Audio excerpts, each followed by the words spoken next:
Avantika music में आपका स्वागत है। अवंतिका म्यूजिक को सब्सक्राइब करने के लिए सब्सक्राइब के लाल बटन को दबाएं और नए नए गाने पहले सुनने के लिए घंटी को दबाएं।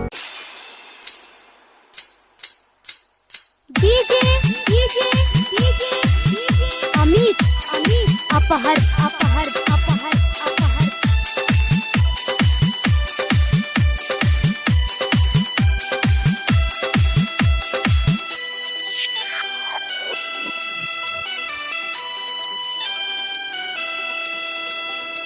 छपुरा जिला के लागेला छाका आए का कहलू हो तोहरा से टूटी ना जवनिया के टाका। हेने आप तेरी बहिन के छपुरा जिला के लागेला छाका तोहरा से टूटी ना जवनिया के टाका। छपुरा जिला के लागेला छाका तोहरा से टूटी ना जवनिया के टाका। जाके बाटी तू बनावा ना बबूता।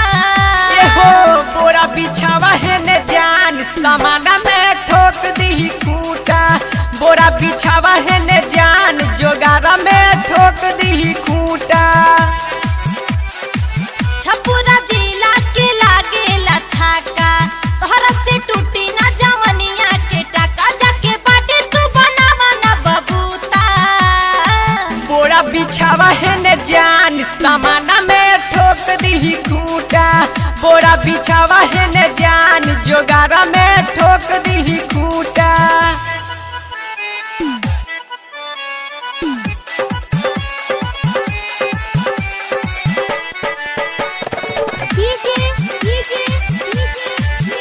अमित अपहर अपहर अपहर।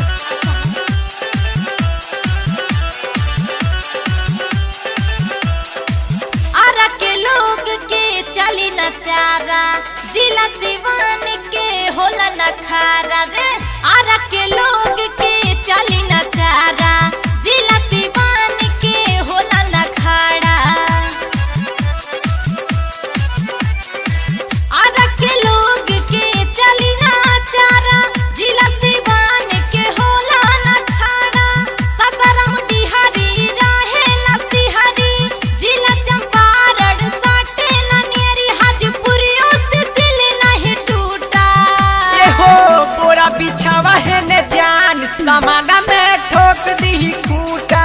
बोरा बिछावा हेने जान जोगारा में ठोक दी खूंटा।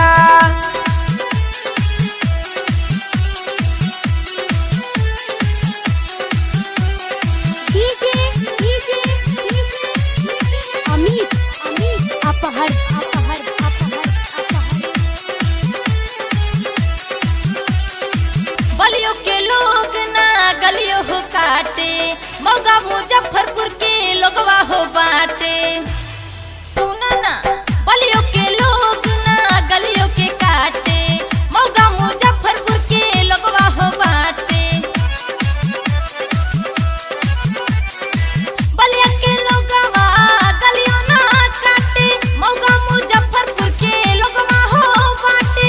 साधन सुशील जाके पेन्हा तू चूड़ी धड़कन विकेश के काटता खूरी तमिन चिजोना भाई तो से झूठा। ए हो बोरा बिछावा हेने जान समाना में ठोक दी खूंटा।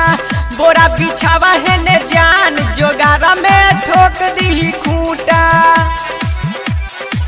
छपुरा जिला के लागेला छाका तोहरा से टूटी ना जवनिया के टाका। जाके बाटी तू बनावा ना बबूता। बोरा बिछावा हेने जान समाना में ठोक दी खूंटा। बोरा बिछावा हेने जान जोगारा में ठोक दी खूंटा।